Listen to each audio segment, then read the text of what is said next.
everybody, welcome back if you're new here. My name is Becca and today I have a very big fall book haul for you guys.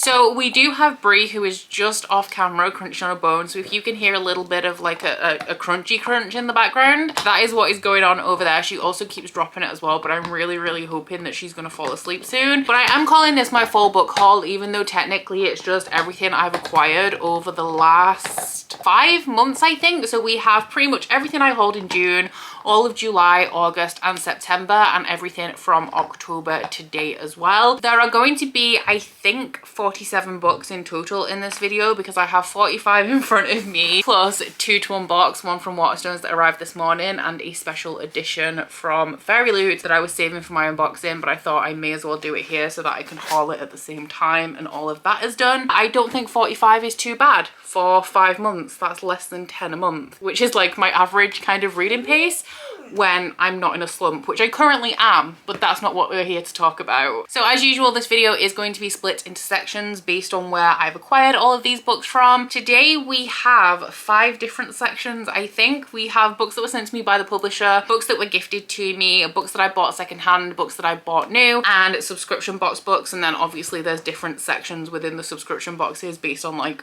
where they've come from. But without further ado, let us get started.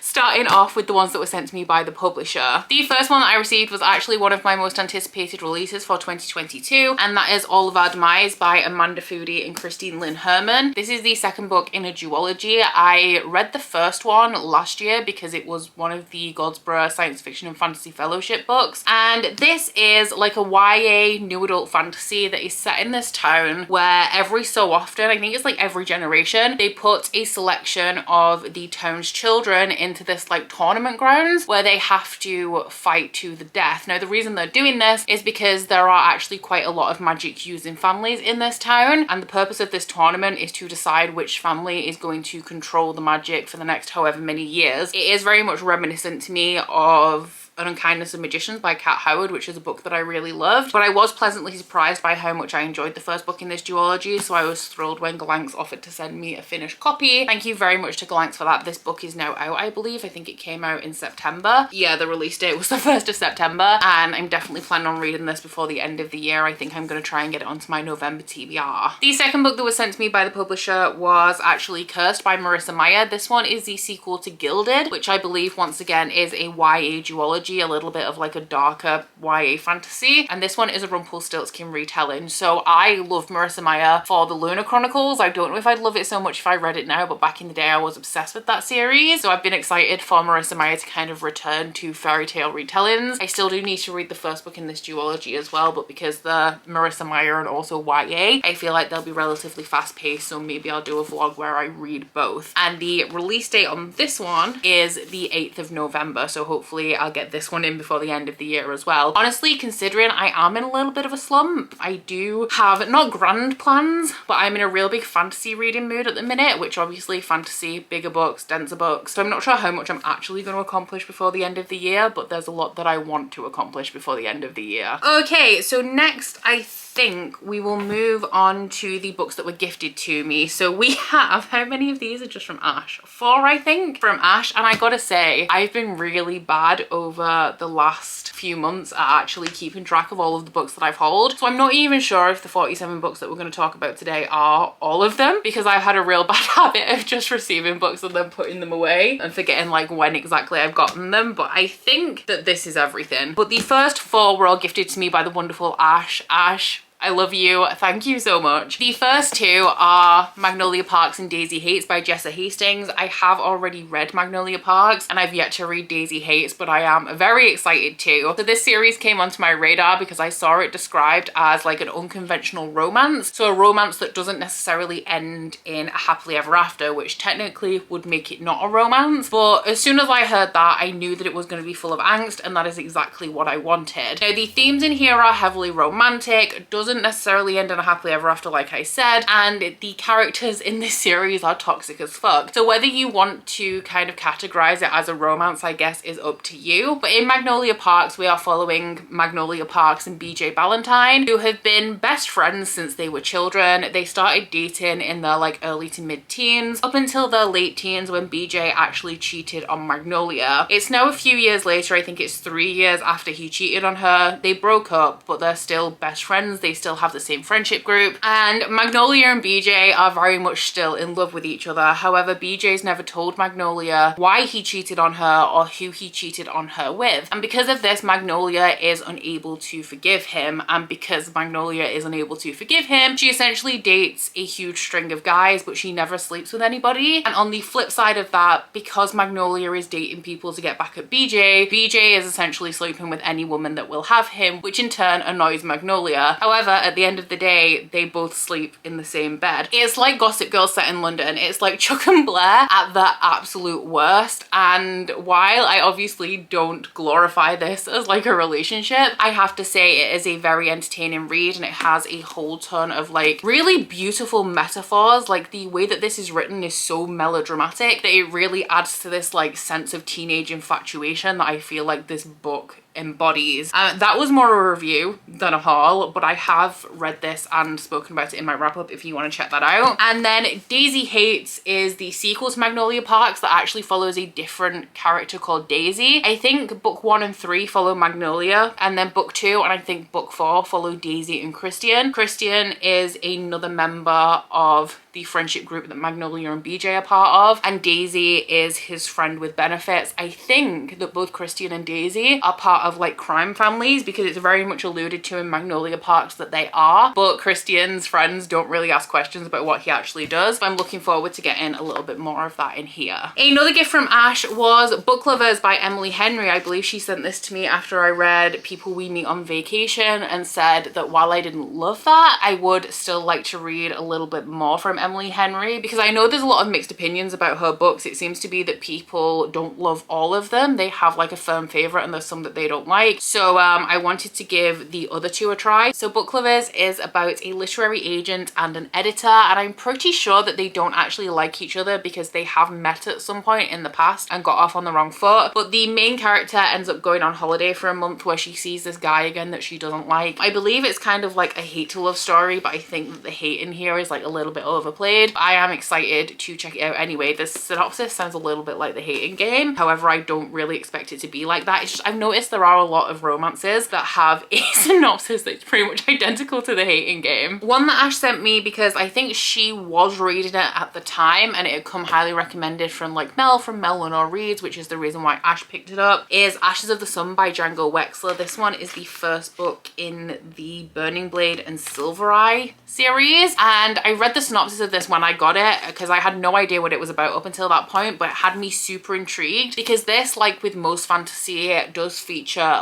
like a historic war that happened hundreds of years ago and kind of the effects of that on present day. But the really interesting thing about this to me is that it's told in dual perspective from a brother and a sister that I believe was separated when they were quite young, and one of them was taken by this like group and kind of indoctrinated into it, and the other one wasn't. So the other one hates the group that took their sibling, but the one that was indoctrinated into it is now part of that group and hates the opposite team that their sibling is on. It sounds like it's going to be super morally grey, and because we have a viewpoint from both of these opposing sides, I'm really excited to kind of see how that sways my emotions when I'm reading this one. The next one was from Sophie, who's one of my patrons, and it was The Dare by Harley LaRue, which I've actually just recently read and really enjoyed. This is a smutty novella that is set at a Halloween party, and we're following like the misfit and the popular girl. It's set like a year after they've all left high school, and it's like a popular person's party, so the main female character doesn't know why this guy who she essentially bullied throughout high school has been invited, and they get into a game of drink or dare where it's like beer pong, but if you get the ball in some of the cups then you have to perform dares, and the dares get more and more humiliating as they go on until it eventually just kind of devolves into smut. Now, I've recently read Her Soul to Take by Harley LaRue and loved it. I wasn't sure how I was going to feel about this because it's like a contemporary romance novella. Harley LaRue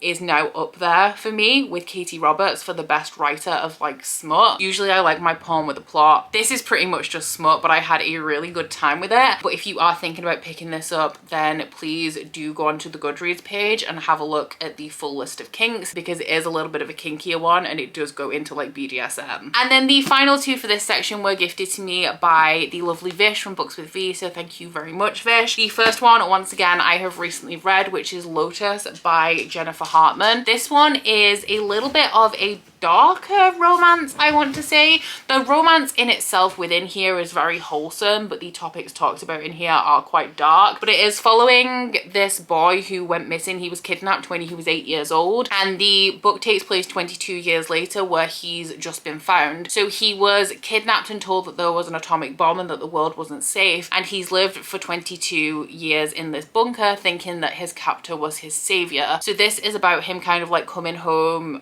easing back into everyday life, and also reconnecting with the girl who lives next door, who was his childhood best friend. Content warnings in here for like kidnapping, home invasion, sexual assault, pedophilia, and a whole ton of dark stuff. And then the other one is The Helm of Midnight by Marina Lostetta. This one sounds super interesting. The back says Hannibal meets Mistborn, and it seems like a little bit of like a fantasy horror or fantasy thriller that centers around this mask that has like the spirit of a serial killer trapped inside, and somebody accidentally unleashes that spirit, so they have to kind of like track it down and stop it from slaughtering people. Next up, I think we will go into the books that I picked up secondhand. The first one I got off eBay, I think it was about £2, but that was the first book in the Side Changeling series by Nalini Singh, which is Slave to Sensation. I picked this up because it was one of my Patreon picks for one of the months over summer, so I have read this one. It is the first book in a paranormal romance series that has like, I think around 20-ish books now, but it is essentially following the Psy who have been bred to kind of be soulless. They've had their emotions switched off because there was a problem with the Psy. They're essentially like psychic, and there was a problem with them becoming extremely violent and turning into serial killers, so they had their emotions turned off. So now if a Psy experiences any emotion, they're considered defective. On the flip side of this, we have the Changelings who are shifters. They rule with emotion. Like a lot of things are instinctual and based on emotion for them. So I believe all of the romances within this series are between a Psy and a Changeling, and this first one is the daughter of somebody who's like important in the Psy government, and she is creating a new like housing area for the Changelings. So she has to work with a leader of one of the packs, who I think is called Lucas, to kind of establish like what the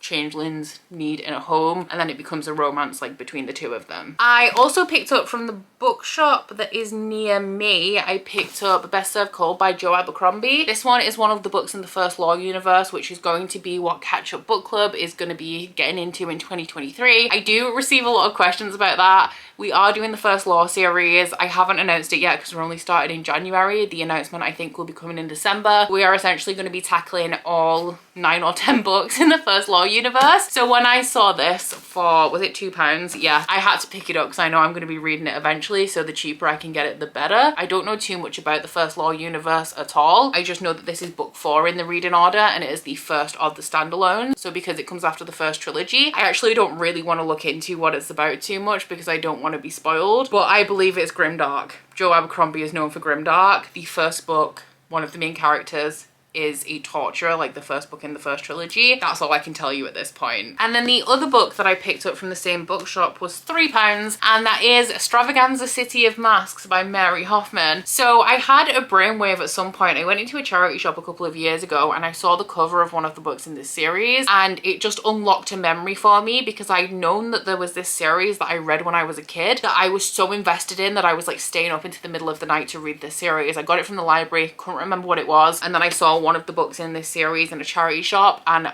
I wanted to reread them immediately because of how invested I was at the time. All I remember about this one is that it is about time travelers, and they time travel back to a place called Balatza, which is the equivalent of like Venice, and they're in like the 14th century or something. This, I believe, is a YA series, and at the time that I read it, I was too young to be reading YA. I was still also reading children's books. So I'm hoping that this stands up to the test of time for me and that I love it now at least a little bit as much as I liked it when I read it the first time, or if nothing else, like just experience a little bit of nostalgia. The next 3 books I picked up from a church book sale that I stumbled across when I was in town a few weeks ago. These were 3 for £1. So normally I would have got 2 of these, but I mean, they were 50p each or 3 for £1, so the last one was essentially free. But the first one, the one that caught my eye, was Magician by Raymond E. Feist. I don't actually know too much about this one, but I know that it is the start of a big extended universe that is called, is this the Rift War Saga? Is that what Raymond E. Feist writes? I know that I've had one of the books before, and it was the first in a trilogy, but the trilogy was within the wider universe, so I think overall in the reading order it was like book 21. So I just unhauled it and thought, you know what, we'll get back to it eventually.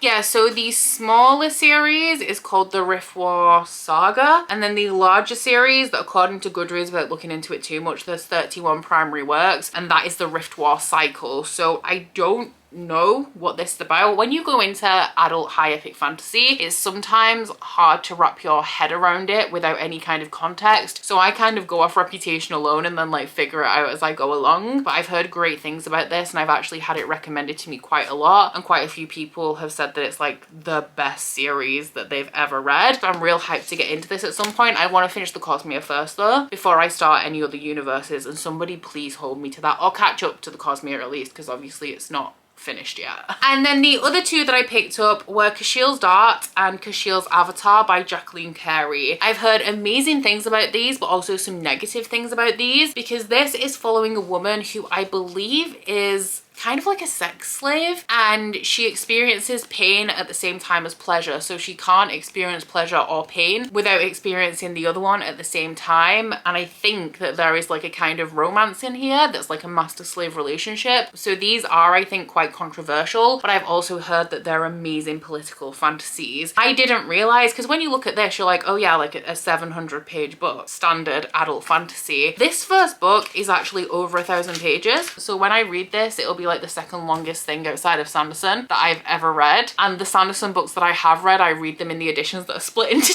2. So this will be like the longest individual book I've ever read. So I'm a little bit scared. I also have like, this is book 3 and this is book 1. They didn't have book 2, otherwise I would have got all 3 of them. Oh, my leg's gone dead. And we still have quite a lot to go. So next we will move on to all of the books that I bought new. I'm going to start by opening up this Waterstones parcel. If you've been following my vlogs, you will know that I think around the end of June, I placed a massive Waterstones order that had about 15 books in. 2 of them were like traditionally published books. I think about 5 or 6 of them were pre-orders, and the rest were all indies. As of now, so I placed this order I think at the end of June, it is now nearly the end of October, and I have only received 3 books and 2 pre-orders from that massive order. So I've received 5 books overall, plus whatever is in here. And I think, because we like to make a guess about these things, I think that this is going to be my pre-order of Reminders of Him by Colleen Hoover. I do also have the rest, like the other 5 books that have arrived from that Waterstones order in this video, so we'll go through like what I've received so far. And when I said Reminders of Him, I mean It Starts With Us. It's a paperback, it's an indie. Oh my god, I'm hyped. Which means that my pre-order, my Colleen Hoover pre-order is late, but I mean, I expect nothing less from Waterstones right now. Oh, I forgot that I'd ordered this one. This one is The Inadequate Heir by Danielle L. Jensen, which is the 3rd book in the, is the series called The Bridge Kingdom? But essentially the Bridge Kingdom series is going to be 6 books long, split up into 3 different duologies. So I have read the first duology, which is The Bridge Kingdom and The Traitor Queen, and this one is the first book in the second duology. It's actually quite a bit longer than the other books in the Bridge Kingdom series, but this one follows the sister, I think, of one of the main characters of the Bridge Kingdom. So I don't actually know what the plot of this is going to be. It set it up a little bit at the end of The Traitor Queen, but the Bridge Kingdom is about a girl who's been secluded by her father. She's a princess, and she's been secluded in the desert with the rest of her siblings to train to become an assassin, because the kingdom used to be at war, and they signed a peace treaty that one of the princesses will go and marry the king of an opposing kingdom to assure peace. But the king,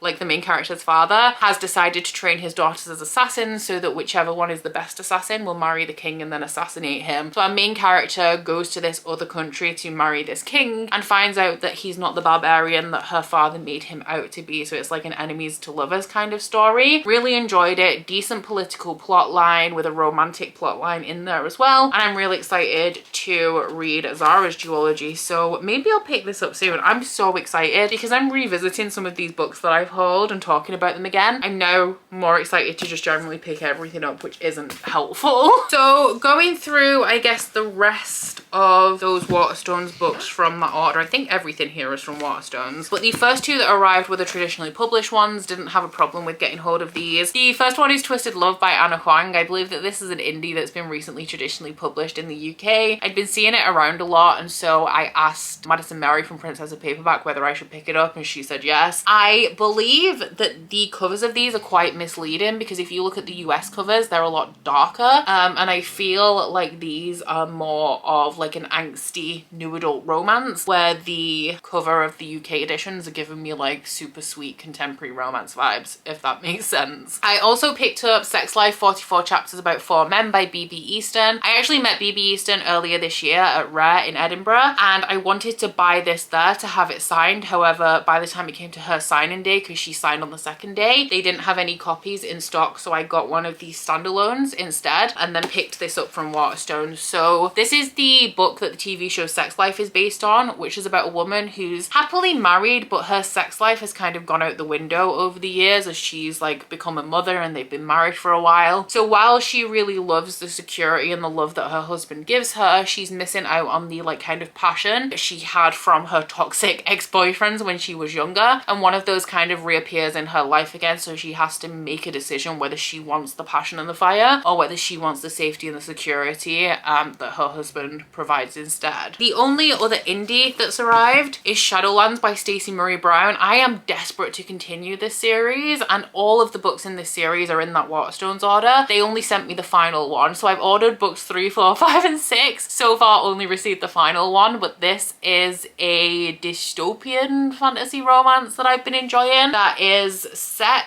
so many years, I think it's like 20 years after the veil between the world of the humans and the Fae fell, and our main character is the ward of the king. Her father died shortly after this whole like Fae war went on, and she's been raised really close to the prince. She's in love with the prince, but he's her best friend, they can't be together, etc. And she tries to give back to the general population from her position of privilege by stealing drugs from the trains that transport them from the human side of the city to the Fae side and vice versa, to put these drugs on the black market so that the money ends up in the hands of the underclasses instead of the elite. One day she's caught as the train is passing through the checkpoint into the Feylands, so she's thrown into this notorious prison where nobody's ever escaped from, where she meets this like big bad legend guy called Warwick Farkas. Really been enjoying this series. Kind of repetitive, but it's like one of those series where like you just eat up every book, and by the time you finished it you just want to move on to the next one. But I can't move on to the next one because Waterstones are just doing me dirty and won't send me books 3, 4 and 5. 2 of my pre-orders from the order have arrived so far. The first one is The Butcher of the Wren by Elena Urquhart, which I have sadly read and did not enjoy. This one is a little bit of an odd one for me to pre-order. As you guys know, I normally pick up a thriller at a charity shop just because I'm in the mood for a thriller. I don't really look at what they're about. But this one is a thriller crime horror novel that is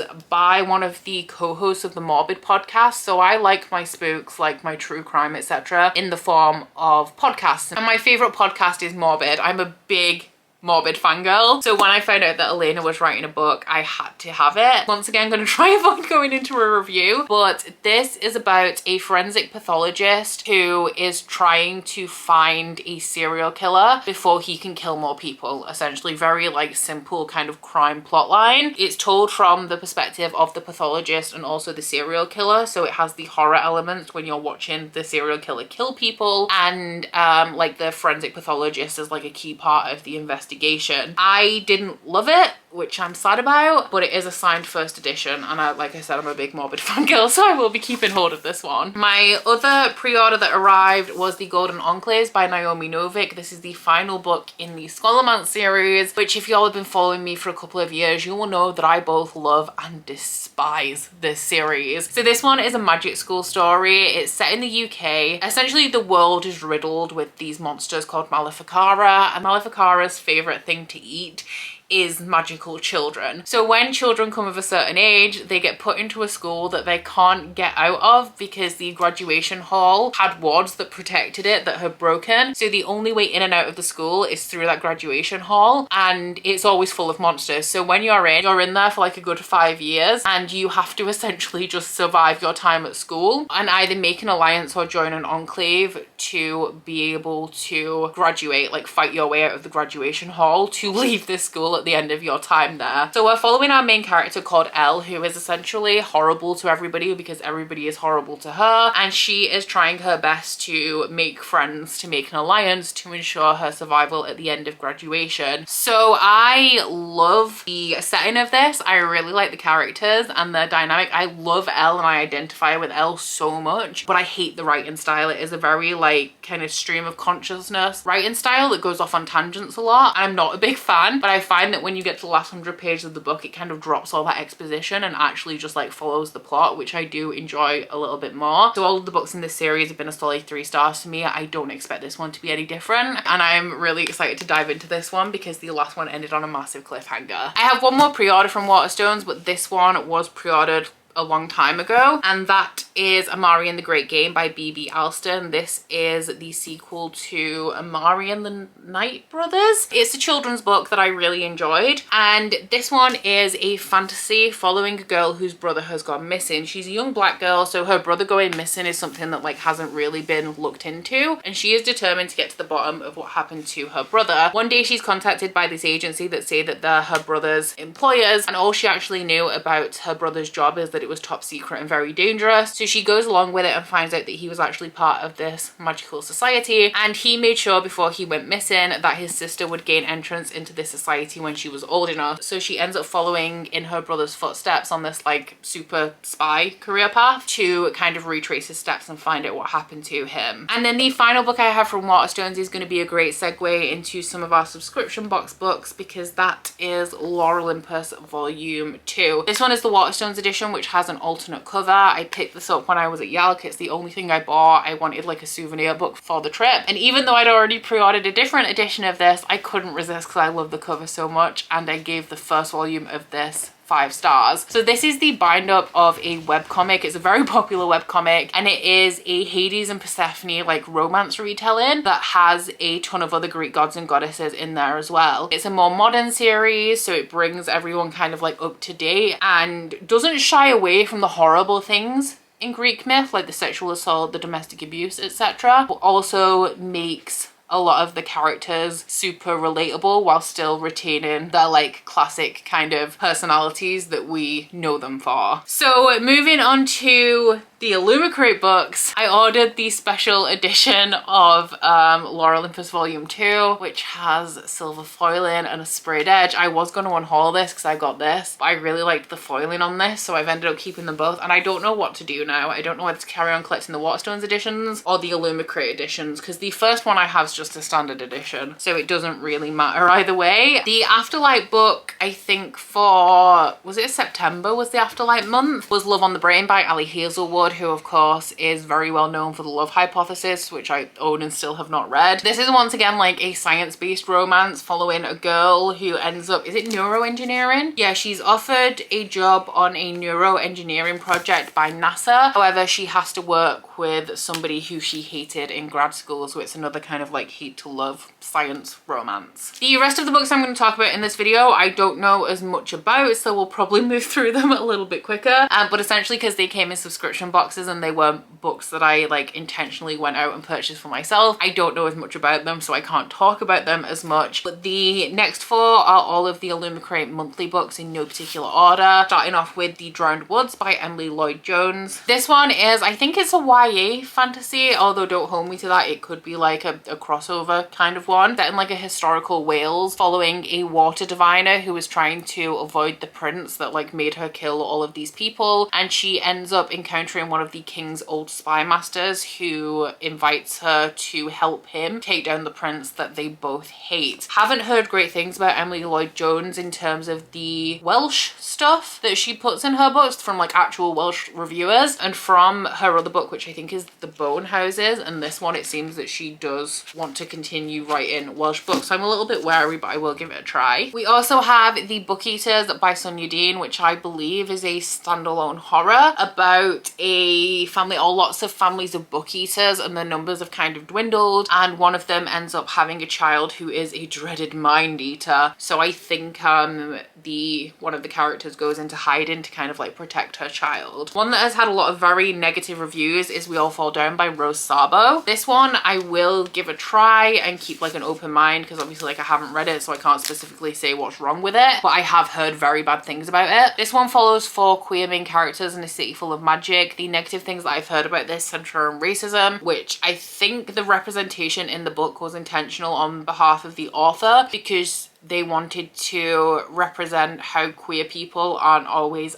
allies to people of colour, but to what end? Who knows, because I haven't read it. That's just what I've heard. And then of course we have the August book for Illumicrate, which is Babel by R.F. Kong. This one I think is about a character who goes to Babel in Oxford, which is like a centre of translation, and it's about like the British Empire and colonialism and language. And I don't know if this is a book that I would have picked up if it wasn't in 2 of the subscription boxes I get. I am going to give it a try. I am going to keep an open mind, but I don't like the poppy war, and it's dark academia. Dark academia is okay. I like it enough. So I don't know if this is one that I would have got for myself. I have heard excellent things about it though, and I will give it a try. And I have heard of people who like the poppy war, didn't like this, so maybe I'll be the opposite because I don't like the poppy war. Which once again segues us nicely into the adult Fairyloot subscription, of which the August book was of course Babel by R.F. Kong. The only one from the adult Fairyloot subscription in this haul that I've read is Her Majesty's Royal Coven by Juno Dawson. I really liked it. This one is set in the north of England, and it is about a coven of witches that are like the official coven for the country. So they have this prophecy that the Sullied Child is going to appear,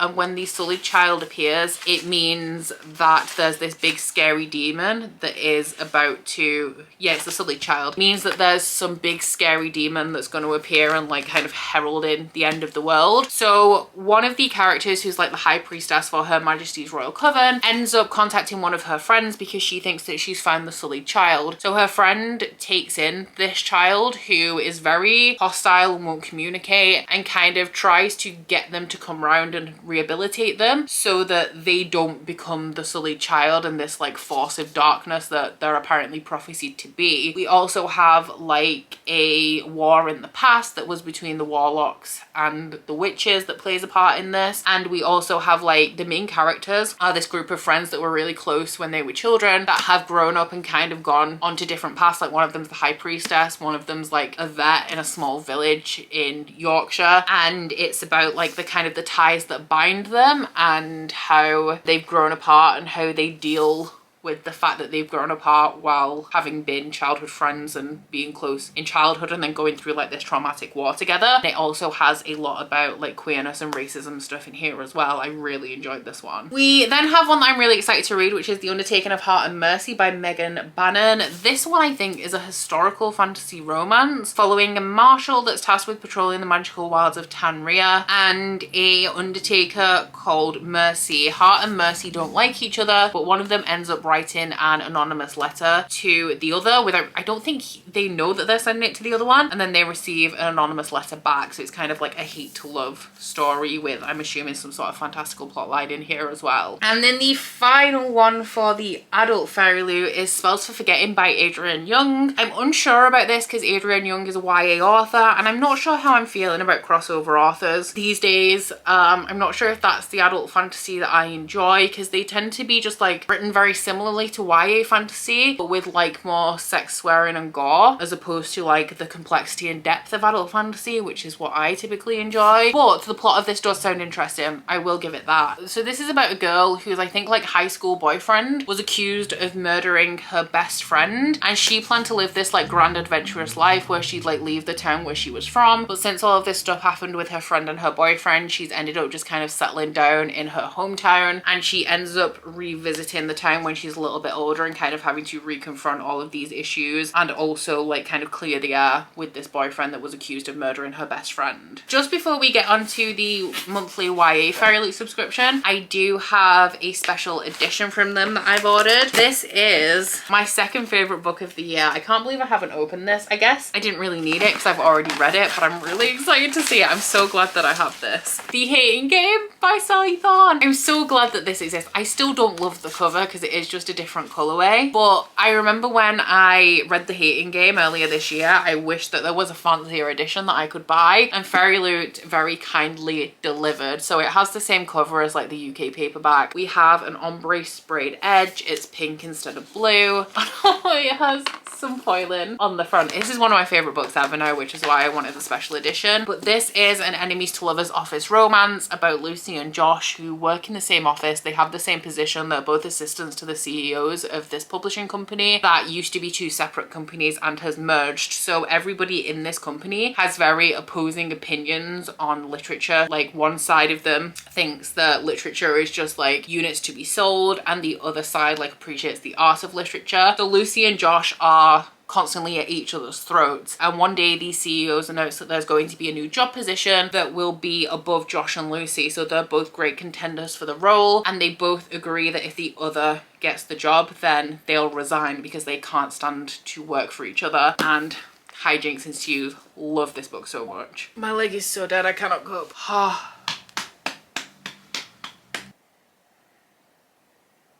Okay, so for the YA monthly Fairyloot, one of the boxes came with an additional paperback, which was Twin Crowns by Catherine Doyle and Catherine Webber. This one is a fantasy romance, a YA fantasy romance that I've actually heard some pretty good things about. Apparently very ACOTAR-like, but it follows two sisters. One of them is the heir to the throne and is scared of the witches that killed her parents, and the other one is the secret sister to the heir who plots to usurp the princess in order to protect the witches. So kind of like a YA romantic version of Ashes of the Sun by Django Wexler by the sound of it. Like the Illumicrate ones, these are in no particular order, but we have Violet Made of Thorns by Gina Chen. This one is about a girl who is a prophet but lies about the prophecies that she tells, and the prince plans to kind of like sack her when he comes into power. However, the king asks her to give the prince a false prophecy about like who he's gonna fall in love with, and this kicks off like some kind of curse. We also have The Vicious Grace by, is this Emily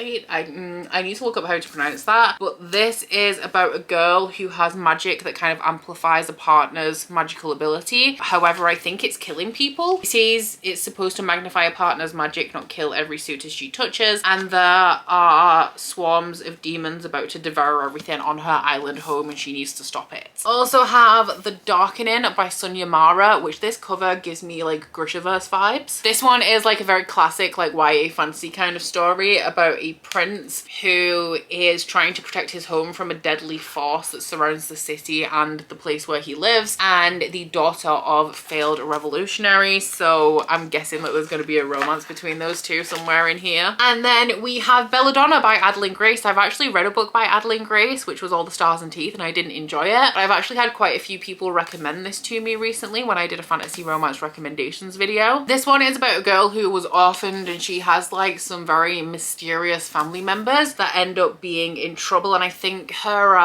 the spirit of her mother like turns up and says that she was poisoned, so she asks a stable boy to help her like find out what is happening. Moving on to, I guess, my other monthly subscription is the Goldsboro subscription. These actually are in order and are in the order that I will be reading them. So these are the June, July, August and September ones, I think. And my next installment of Is the Goldsboro Science Fiction and Fantasy Fellowship Worth My Money will contain the first three that I'm going to talk about, which I'm actually the last three. I wasn't excited about two of them. These three, I'm very excited about two of them and madly excited about one. So the, I think, June one was Ordinary Monsters by J.M. Miro. The sprayed edges on a lot of these are absolutely stunning. But this one has been compared to X-Men. To me, it sounds like Miss Peregrine's Home for Peculiar Children. And it is about children, orphaned children maybe, that have magical powers. It's set in the 1800s and it is set in, I don't know if all of it is in Edinburgh, but it at least starts off in Edinburgh. It says London as well. I've seen a lot of people reading this, but I actually don't know whether they enjoyed it or not, which I feel says a lot. The one that I'm most excited about was the July pick, which is The Final Strife by Sarah L. Arifi. This one does not have a synopsis, so I can't tell you what it's about, but I have heard in the past good